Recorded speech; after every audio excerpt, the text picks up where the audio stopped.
মাগুরা শ্রীপুরে বিদেশ প্রত্যাগত অভিবাসীদের পুনর্একত্রীকরণে প্রকল্পের ভূমিকা শীর্ষক সেমিনার। মাগুরা প্রতিনিধি আশরাফ হোসেন পল্টুর ভিডিও প্রতিবেদনে বিস্তারিত।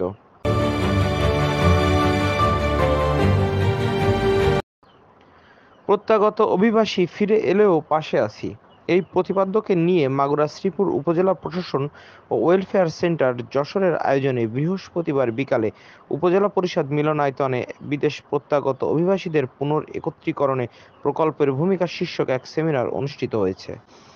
ওয়েজ আর্নার্স কল্যাণ বোর্ড, প্রবাসী কল্যাণ ও বৈদেশিক কর্মসংস্থান মন্ত্রণালয়ের রেইস প্রকল্পের আওতায় খুলনা বিভাগের যশোরের ওয়েলফেয়ার সেন্টার কার্যক্রমটি বাস্তবায়ন করেছে।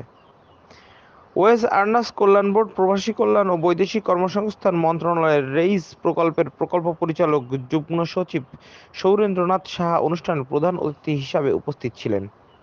শ্রীপুর উপজেলা নির্বাহী অফিসার মোসাম্মদ মমতাজ মহলের সভাপতিত্বে অনুষ্ঠানে অন্যান্যদের মধ্যে উপস্থিত থেকে বক্তব্য রাখেন উপজেলা পরিষদের ভাইস চেয়ারম্যান কাজী জালাল উদ্দিন, যশোর ওয়েলফেয়ার সেন্টারের নির্বাহী পরিচালক সুমাইয়া ইসলাম, শ্রীপুর সরকারি কলেজের অধ্যক্ষ নির্মল কুমার সাহা, ওসি তদন্ত গৌতম ঠাকুর, দারিয়াপুর ইউপি চেয়ারম্যান আব্দুস সবুর, বীর মুক্তিযোদ্ধা খবির হোসেন খান, শ্রীপুর প্রেস ক্লাবের সভাপতি ডক্টর মুসাফির নজরুল, প্রকল্পের সহকারী পরিচালক মোহাম্মদ ফসিউল আলম, কর্মকর্তা মোহাম্মদ আসাদুজ্জামান, প্রত্যাগত অভিবাসী বাহারুল ইসলাম সহ আরও অনেকে।